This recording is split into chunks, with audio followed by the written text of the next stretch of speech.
All right, guys. So like I told you guys, and like was promised, I got a mic, and hopefully this becomes like extremely clear for all of you. Um, it wasn't that expensive, so like it might be good quality, it might be really bad, I don't know. But this week, as you guys have noticed, I do change my virtual background for each video because it makes it more exciting for everyone. This is actually a photo that I took myself when I was in Japan. I visited Japan a couple of years ago, and I went to the district called Harajuku, and it's like a big old alley, and they have all these shops and like really cool stuff. It's really touristy, but like everyone like dresses up there really crazy and stuff, so it's actually pretty fun. Um, but this week we are going to start off in this video in talking about visual aids and how visual aids are being used. So we're going to go ahead and get started. I'm trying to make this a two-parter because just for visual aids, because in this week we do have two concepts that we need to talk over. So in this video, I'm going to try to just cover like visual aids, what it is, and the types of visual aids that you can use for presentations. And this is going to help you with all of your classes. And then the next video, we're going to talk about how it is, how good and bad visual aids and when to use them. Okay, and then we do have another concept that we're going to talk about, and that might be 3 parts. So I'm trying to keep it down to 5 so it's not too much for you guys. And then, like always, I always put my my PowerPoints on Blackboard for everyone. So we're going to go ahead and get started with this one, and I'm going to share my screen with y'all, and we'll start visual aids. All right, so let's begin. All right, so visual aids are, first and foremost, we're going to cover our learning objectives for visual aids, okay? So our learning objectives for visual aids is that you're going to be able to explain the differences, the different kinds of visual aids that are going to be talked about in this video. You're going to be able to identify aspects and uses of visual aids. You'll be able to determine and implement visual aids that fit your speeches, and not just in this class, but also in your presentations for other classes as well. So if you're taking a bio class that you have to give a presentation or like a group presentation on, you're going to be able to know more about the visual aids to use in that presentation rather than not to use, okay? And then lastly, we're going to distinguish between the goods and the bads of visual aids. When is a good visual aid, when is a bad visual aid, and what those look like, okay? All right, so first off, let's identify the differences in visual aids, okay?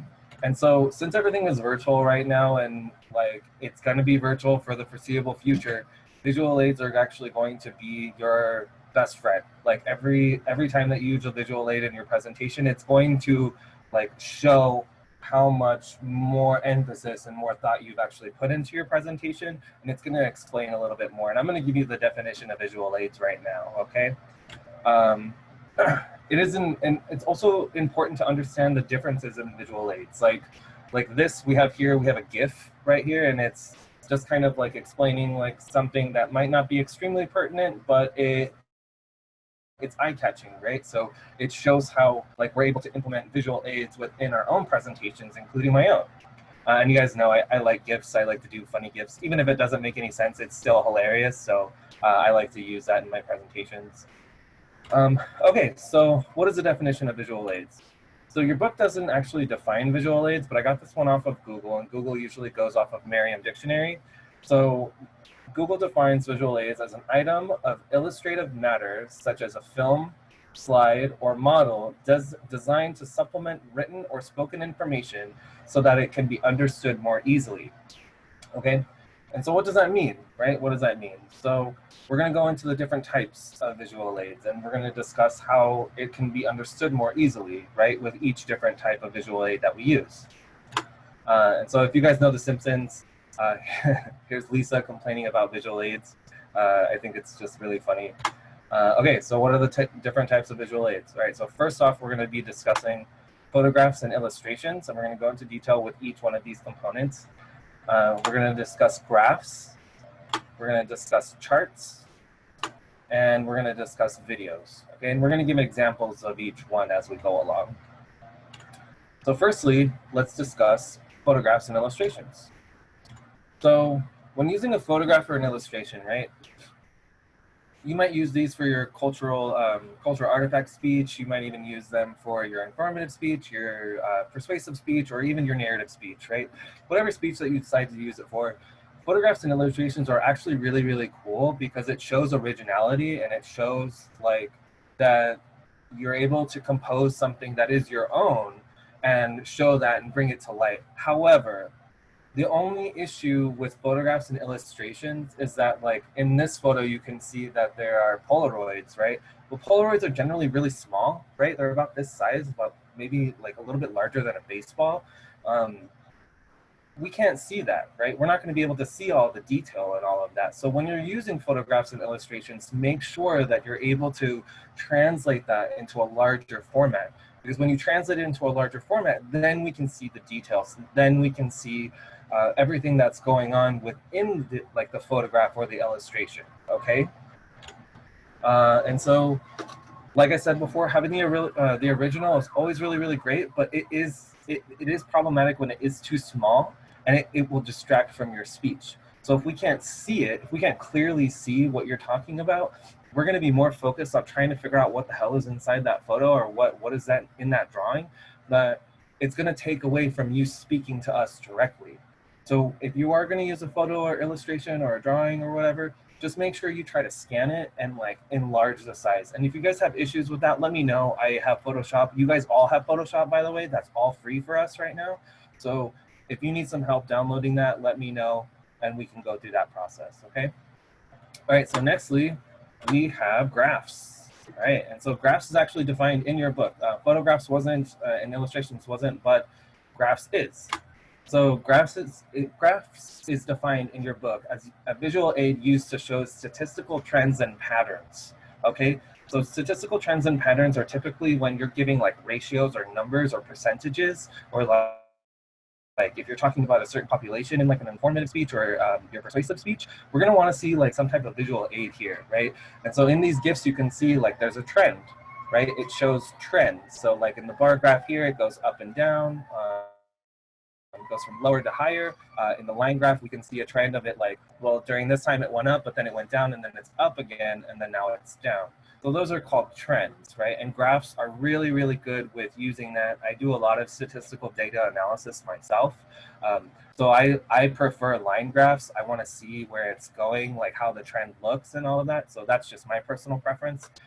But to each their own, right? So if you are going to be using statistical data inside of your informative or persuasive speeches, let me know and we can find a good graph for that, all right? So nextly, as I discussed, like using graphs, it gives a representation of that data. And if we're talking percentages, we're going to want to know what those percentages are and what it means and what it looks like, right? Because you can see a 2 on a graph, and that 2 might just mean 2 to you if you're just looking at the graph, but really what it might mean on the bottom of the graph, it says that's 2 million people, or that's 2 million puppies, or whatever, right?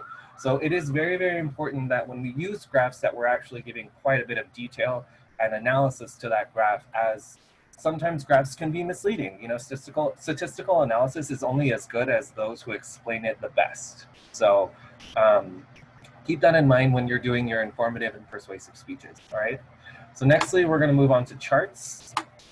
And so charts is defined in your book as well as a visual aid that summarizes a large block of information, usually in a list form. And so here you can see this is what statistical analysis looks like using Twitter.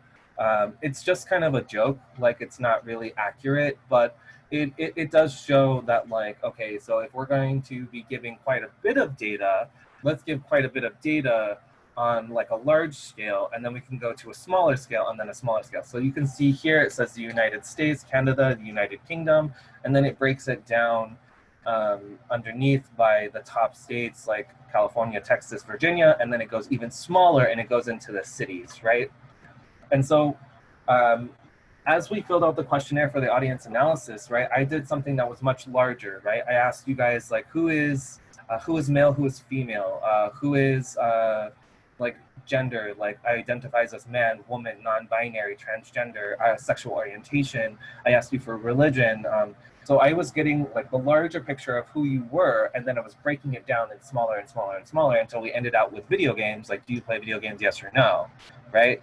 So that's a kind of interesting way to take a chart and place it into there. And I'm actually translating that chart for you guys, and I'm going to show you during the lecture. But yeah, that's how we would take this amount of data and then translate it into a chart and then show you guys like, okay, here are the percentages, here's what it looks like.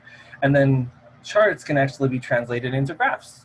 So if you guys want to know that type of process, let me know and we can go over it more. But yes, typically charts, when you're looking at a block of data, you can actually specify it into a graph, and graphs are much more specific to one area, okay?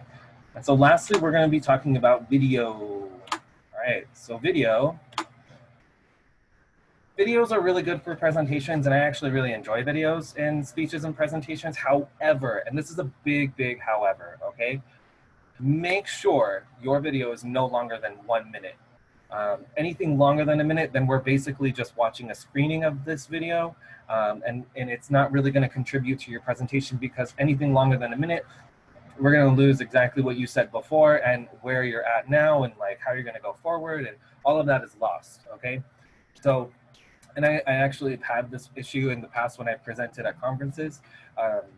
Any video longer than 1 minute is going to take too much of your time, and you might be going over. And so keep that in mind, right? Because we do have time limits for our speeches, so you can't really go over. And if you do go over, I do dock points. So keep that in mind. But I like video. I like the way video is expressed in presentations. It gives like a good new like feeling to it. It's this feeling that I do research myself called identification. But when we're going past the video, it's questioning as to like whether or not you can explain that in your own words, and why you're not explaining it in your own words, and why are you using this video too much, right? Like, we don't want to be reliant too much on our visual aids, because that makes us look like a weak speaker, and that's not necessarily true in this case, you know? So we want to use videos in the sense of emphasis, right? Some of my colleagues actually don't allow videos. Some of my colleagues only allow 30 seconds or 15 seconds. But for me, I like minute. I want to see like the whole context. I want to know what you're talking about, how it applies, and how it's relatable. Sorry. So yeah, so these are the different types of visual aids that we can be using in our presentations as we move forward, okay? So as we discussed before, we can use video, we can do charts, we can use graphs, and we can use illustrations, right? All of these are really great, but keep in mind that like all of these visual aids, they do have limitations, and some of them might not be great for your presentations and your speeches. So, and that's where actually we're going to be going over next. So I'm going to go ahead and stop there. So we're going to be going over next, like how, what is the right time to use a visual aid, what is a good visual aid, and what is a bad visual aid, okay? And so you guys should have already answered all of the questions that I had presented within this video. And so as soon as you're finished with this, I'm going to post a discussion question and then move on to the next video, okay? So I'll see you then, guys. Bye.